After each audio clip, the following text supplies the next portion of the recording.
এই অঙ্কটা আমরা এখন সমাধান করব। তাহলে দেখি আমরা কীভাবে করা যায়। এক্সের এক সাইডে নিয়ে আসি আমরা, এইখানকার এক্সের মান এখানে নিয়ে আসবো। এখানে প্লাস আকারে আছে, এখানে আসলে মাইনাস আকারে হবে x/2।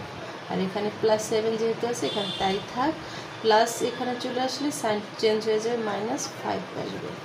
ঠিক আছে, এখন আমরা কি করব, এখানে 3 আর 2 এর ভিতর লসাগু করব।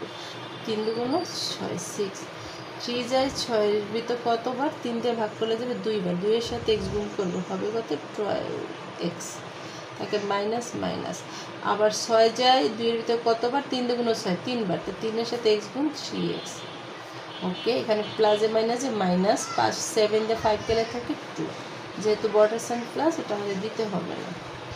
তারপরে কি করব, নিচে 6, উপরে থাকে +2x -3x, প্লাসে মাইনাসে মাইনাস, 3 তে 2 গেলে থাকে শুধু 1, তার মানে x। বর্ডার সাইন যেহেতু মাইনাস, আমরা মাইনাস দিয়ে দেবো। এখানে থাকে 2। এবার আমরা কি করব, এখানে 2 1 ধরে আমরা আড়াআড়ি একটু গুণ করে দিই। তাহলে কি হবে, যে -x, এখানে হবে 6 দুগুণ 12, বা x দেবো, এখানে মাইনাসটা এখানে নিয়ে আসবো, -12।